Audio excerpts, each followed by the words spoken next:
Hello, good morning students. My self Shamsher PhD maths. बेटा 11th class में अपने पास exercise 7.4 चल रही है। इस एक्सरसाइज में हम 10th क्वेश्चन तक लास्ट वीडियो में आपको बता चुके थे और जूम ऐप पे करवा चुके थे। आज बेटा 7.4 की एक्सरसाइज में 11th क्वेश्चन में चलते हैं। इस क्वेश्चन में क्या बोलता है कि टोटल 6 कैंडिडेट्स हैं जिनका एग्जाम लेना है। टोटल कैंडिडेट 6 हो गए, जिनमें से बेटा 3 कैंडिडेट्स तो मैथ्स का एग्जाम देंगे और 3 कैंडिडेट्स डिफरेंट सब्जेक्ट्स का एग्जाम देंगे। 3 कैंडिडेट्स तो मैथमेटिक्स का एग्जाम देंगे और 3 कैंडिडेट्स डिफरेंट सब्जेक्ट्स का एग्जाम देंगे। ठीक है, अब सबसे पहले तो मैंने टोटल अरेंजमेंट्स बता दिए, टोटल नंबर ऑफ अरेंजमेंट्स। ठीक है, तो बेटा 6 मेंबर्स हैं, उनको बैठाने के लिए 6 जगह चाहिए, तो 6 पे 6 का फैक्टोरियल 720। अब इसने तो हमसे वो अरेंजमेंट्स पूछे हैं कि तीनों मैथ वाले कैंडिडेट्स इकट्ठे ना हों, लेकिन सबसे पहले हम उससे उल्टा चलेंगे। पहले वो अरेंजमेंट बताएंगे जब तीनों मैथ वाले कैंडिडेट इकट्ठे हैं।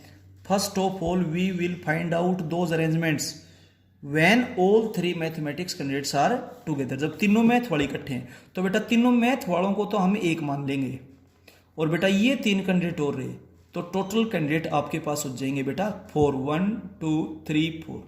तो हम इनको एक मेंबर मान लेंगे, then we consider them as 1 member. तो बेटा 4 मेंबर्स हो गए।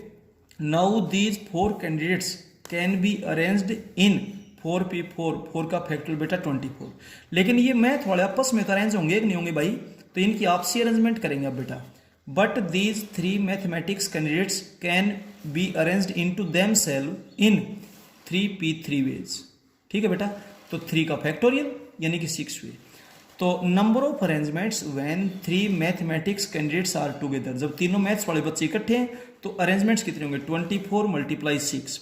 और आपसे ये बताया गया था कि मल्टीप्लाई कब होता है, जब एंड वर्ड लगे।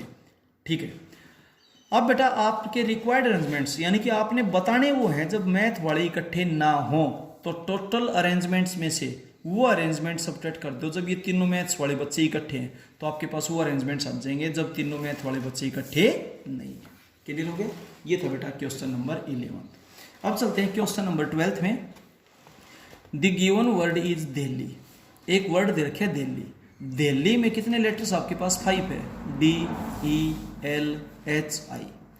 अब कंडीशन क्या है कि जो E और I है ना वो इवन पैलेस पर आनी चाहिए। इवन पैलेस है, ये फर्स्ट पैलेस, ये सेकंड पैलेस, ये थर्ड पैलेस, ये फोर्थ पैलेस, ये फिफ्थ पैलेस। E और I इवन पैलेस पर होनी चाहिए, यानी कि सेकंड या फोर्थ पे। तो 2 ही तो जगह है और 2 ही लेटर्स, तो 2 जगहों पे 2 लेटर्स की जब आप अरेंजमेंट करेंगे तो बेटा 2p2, 2 का फैक्टोरियल 2 वेज हो गया। अब जगह कितनी बच गई? 3। लेटर्स भी कितने बच गए? 3। तो 3 जगहों पे 3 letters. Now at remaining 3 places, remaining 3 letters can be arrange in 3p3 ways. ठीक है बेटा, 3p3 यानी कि 3 का फैक्टोरियल यानी कि 6। तो बेटा रिक्वायर्ड अरेंजमेंट्स आपके पास हो जाएंगे 2 मल्टीप्लाई 6, 12 हो जाएगा। क्लियर है? ये था आपके पास क्वेश्चन नंबर 12। अब चलते हैं क्वेश्चन नंबर 13 में। ध्यान से देखें, जो वर्ड दिया हुआ है वो है बेटा Tuesday. The given word is Tuesday, TUESDAY। आपसे सबसे पहले वो अरेंजमेंट्स पूछे हैं, वो वर्ड्स पूछे हैं, उन वर्ड्स का मीनिंग हो या मीनिंगलेस हो इस बात से कोई मतलब नहीं, जो एस पे खत्म हो। तो टोटल 1 2 3 4 5 6 7 लेटर्स हैं, तो 7 लेटर्स को रखने के लिए जगह भी 7 ही चाहिए भाई आपको। ठीक है, और वो वर्ड्स बनाओ जो एस पे खत्म होते हो।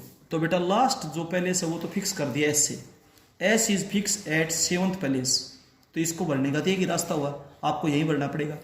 अब जगह बची 6 और बेटा लेटर्स भी कितने बच गए? 6 एस के अलावा। ठीक है, इस एस के अलावा आपके पास 6 लेटर्स बचे।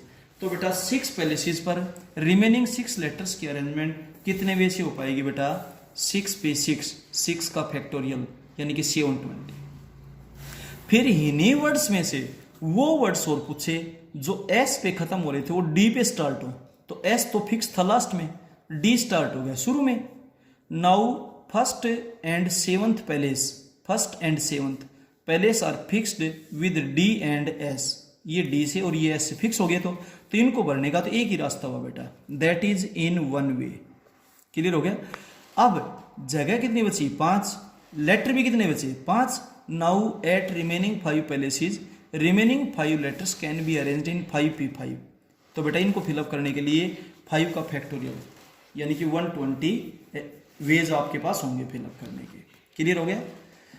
इसके बाद चलते हैं क्वेश्चन नंबर 14। देखिए क्वेश्चन नंबर 14 में क्या बोलता है, एक वर्ड दे रखा combine, the given word is combine. इसके बेटा फर्स्ट पार्ट में ये पूछा कि वो अरेंजमेंट्स बताओ जब सारे वावल्स इकट्ठे हों। व्हेन ऑल वावल्स, इस वर्ड के ऊपर ध्यान दे, व्हेन ऑल वावल्स, इसके अंदर वावल्स हैं O I E. When all vowels are together then we consider them as one letter. तो हम उनको एक लेटर मान लेते हैं। जब भी हो ना कि ये इकट्ठे होने चाहिए तो उनको एक मान लिया करो, उसको एक लेटर मान लिया। अब एक लेटर तो ये हो गया, और क्या बचे CMBN, 1 2 3 4 5, अभी 5 लेटर हो गए।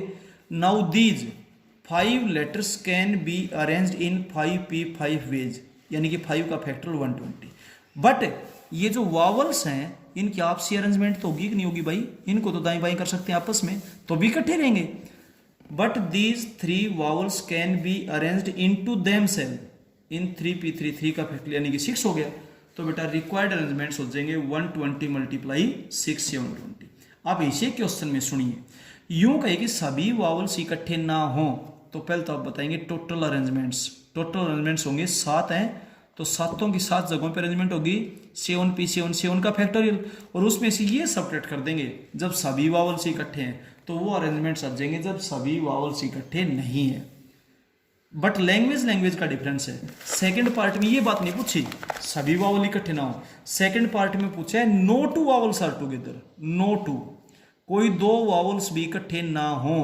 कल बेटा हमने एक क्वेश्चन करवाया था, कोई 2 लड़कियां इकट्ठी ना बैठे, तो पहले हमने लड़कों को बैठाया, फिर उनके बीच में जो जगह बची, एक शुरू में एक लास्ट में ये जगह बची, वहां पर लड़कों को बैठा देंगे, वहां लड़कियों को बैठा देंगे। तो अब क्या है, कोई 2 वावल्स भी इकट्ठे ना हो। When no two vowels are together then first of all we will arrange four consonants. तो जो कॉन्सोनेंट्स है बेटा इनको हम अरेंज करेंगे पहले, ठीक है। कॉन्सोनेंट्स आपके पास क्या क्या है इसके अंदर, CMBN, तो 4 हैं, चारों के 4 जगहों पर अरेंज करोगे 4p4, 4 का फैक्टोरियल यानी कि 24। अब सुनिए जगह 1 2 3 4 5, कॉन्सोनेंट को हमने C से रिप्रेजेंट किया है, ठीक है। अब जगह बच गई 1 2 3 4 5। Now at vacant 5 places 3 vowels can be arranged in 5p3 ways, यानी कि 5 का फैक्टोरियल, 5 - 3 2 का फैक्टोरियल, 5 का फैक्टोरियल होगा 5 4 3 2 1, 1 लिखने की कोई जरूरत नहीं है, 2 से 2 कैंसिल हो जाएगा, और बेटा अभी इसको सोल्व करोगे तो 60 हो जाएगा। तो नंबर ऑफ रिक्वायर्ड अरेंजमेंट्स, तो इनको मल्टीप्लाई करो, 60 को 24 से मल्टीप्लाई करो, क्योंकि पहले तो कॉन्सोनेंट्स अरेंज किए थे फिर वावल्स अरेंज किए गए। तो जब ये वर्ड ना कि नो टू वावल्स, कि कोई 2 वावल भी इकट्ठे ना हो, तो पहले कॉन्सोनेंट को अरेंज करो फिर वावल्स को करो। और जब ये कहेगी कोई 2 कॉन्सोनेंट इकट्ठे ना हो तो पहले आप वावल्स को अरेंज करो फिर कॉन्सोनेंट्स को करो, पहले उससे अपोजिट में जाएंगे, उसको अरेंज करेंगे जब नो टू वर्ड हो तो। इसके बाद चलते हैं क्वेश्चन नंबर 15। देखिए क्वेश्चन नंबर 15 में बोलता है, एक वर्ड दे रखे फ्रैक्शन, ठीक है। इस फ्रैक्शन के अंदर बिल्कुल यही बात पूछी कि कोई 2 वावल भी इकट्ठे ना हो। तो first of all we will arrange 5 consonants, तो पहले हम कॉन्सोनेंट्स को अरेंज करेंगे। और कॉन्सोनेंट्स आपके पास कौन कौन से हैं, FRCTN, 5 हो गए। तो 5 कॉन्सोनेंट्स को अरेंज करोगे तो 5p5, 5 का फैक्टोरियल 120 हो गया। अब 5 कॉन्सोनेंट्स को अरेंज करने के बाद जगह बच गई 6, 1 2 3 4 5 6, ठीक है। वैकेंट 5 प्लेसेस है ना, हम उनको स्टार से रिप्रेजेंट कर रहे हैं, तो आप ब्रैकेट में यहाँ स्टार लिख भी सकते हो। अब यहाँ पर देखो, now at vacant 6 places, star लिख दिया। 3 वावल्स, अब यहाँ पर वावल्स तो 3 ही अपने पास, तो 3 जगह खाली बच जाएंगे भाई। Can be arranged in 6p3 ways, 6 का फैक्टोरियल अपॉन 6 - 3 का फैक्टोरियल, ठीक है। तो 6 का फैक्टोरियल तो बेटा आपके पास 6 5 4 3 2 1 होता है, नीचे 3 का 3 2 1, 3 तो कैंसिल हो जाएगा, जो बचे उसको सोल्व कर देंगे। और बेटा रिक्वायर्ड अरेंजमेंट्स इनको मल्टीप्लाई करेंगे, क्योंकि बीच में एंड वर्ड लगे है, और आपको बता रखा है जब बीच में एंड वर्ड लगे तो मल्टीप्लाई करेंगे। और फिर भी अगर आपको किसी क्वेश्चन में कोई प्रॉब्लम बचती है तो बेटा आप कभी भी डिस्कस कर सकते हैं, कोई दिक्कत नहीं। इसके बाद क्वेश्चन नंबर 16 में जो वर्ड दिया वो है subjection. The given word is subjection, SUBJECTION।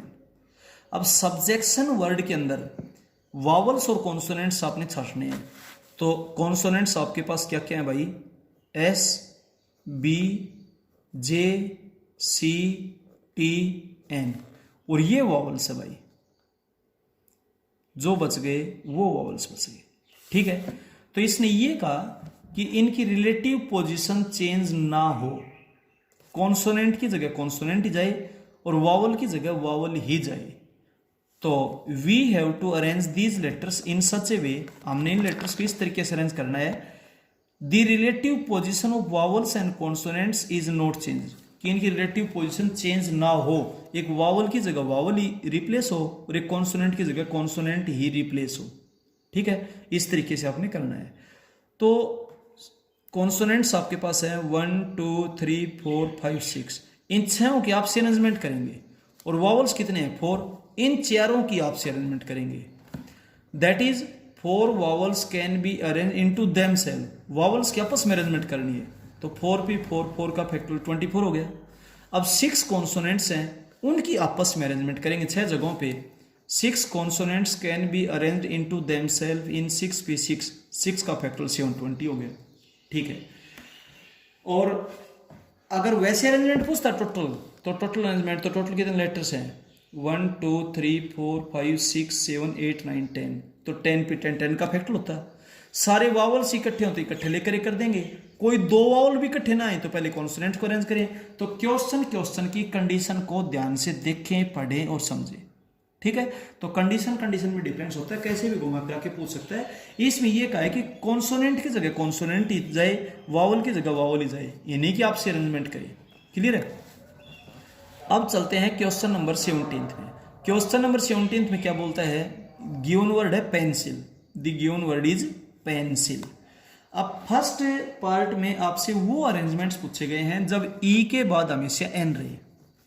We have to arrange these letters in such a way that N is always next to E, N हमेशा ई के बाद में होना चाहिए, ये काम है। तो जब ये दोनों एन ई के बाद होना चाहिए तो इन दोनों को हम एक ही लेटर मान लेते हैं। ठीक है, तो एक तो हो गया पी, एक लेटर हो गया ई एन, एक हो गया सी आई एन। तो 1 2 3 4 5, अब ये 5 लेटर हो गए। तो अब बेटा 5 letters can be arranged in 5p5 ways, 5 का फैक्टोरियल यानी कि 120 हो जाएगा। ठीक है, बट सेकंड पार्ट में थोड़ी सी स्टेटमेंट घुमा दी। ये कहता है कि ई और एन इकट्ठे आने चाहिए, तो इकट्ठे आने में तो ई बाद में और एन पहले भी तो हो सकता है, या एन बाद में ई पहले भी हो सकता है। तो बेटा इनके जस्ट डबल हो जाएंगे, तो सीधा 240 भी कर सकते हो। दूसरा, सबसे पहले तो जिनको आप इकट्ठा करते हो उनको एक लेटर मान लीजिए। When E and N are together, then we consider them as one letter, उनको हम एक लेटर मानते हैं। और जब आप इनको एक लेटर मानते हो तो अब आपके पास 1 2 3 4 5 लेटर हो गए, can be arranged in 5p5, 5 का फैक्टोरियल 120। बट ई और एन को जिनको आपने इकट्ठा किया है इनको आपस में इंटरचेंज भी तो किया जा सकता है। But these 2 letters E and N can also be arranged in 2p2 ways 2 का फैक्टोरियल। तो बेटा रिक्वायर्ड अरेंजमेंट्स आपके पास हो जाएंगे 120 मल्टीप्लाई बाई 2 यानी कि 240 हो जाएंगे। तो इस तरीके से बेटा इस एक्सरसाइज के 17th क्वेश्चन तक कंप्लीट हो चुके हैं, और बेटा आगे के क्वेश्चन हम आपको नेक्स्ट वीडियो में करवाएंगे। यहाँ तक आप अपने कॉपी को अच्छे से अपडेट कीजिएगा, फॉर्मूले याद कीजिएगा। अरेंजमेंट में परमुटेशन होती है, सिलेक्शंस जहाँ भी वहाँ कॉम्बिनेशन होती है, और एक बेटा क्वेश्चन की कंडीशन को ध्यान से पढ़े, क्वेश्चन की कंडीशन के मुताबिक चले। किसी भी क्वेश्चन को रटने पे ना जोर दें, उसको समझने पे ध्यान दें कि उसकी कंडीशन में क्या कहा गया है। एक तो नो 2 वावल्स आर टुगेदर, तो पहले कॉन्सोनेंट को अरेंज करो, फिर बीच में वावल्स को अरेंज करो। एक सभी वावल इकट्ठे ना हो तो टोटल अरेंजमेंट बताओ, फिर वो अरेंजमेंट्स बताओ जो सभी वावल्स इकट्ठे हैं, और टोटल में से वो अरेंजमेंट घटा दो जो सभी वावल्स इकट्ठे हैं। तो बेटा वो अरेंजमेंट आ जाएंगे जब सभी वावल्स इकट्ठे ना आए, तो इसमें मिलेगा ऑल वावल्स, उसमें नो 2 वावल्स। ठीक है, इस तरीके। या फिर कॉन्सोनेंट की जगह कॉन्सोनेंट जाहिर, वावल की जगह वावल, तो उनकी आपसी अरेंजमेंट करनी है, कॉन्सोनेंट्स की आपस में अरेंजमेंट करनी है, वावल्स की आपस में अरेंजमेंट करनी है। या फिर इवन और ऑड पहले इसका जिक्र जाए, तो इस तरीके से। तो क्वेश्चन की कंडीशन को ध्यान से देखें, पढ़ें, समझें, उसके बाद there will be no problem. Okay, thank you.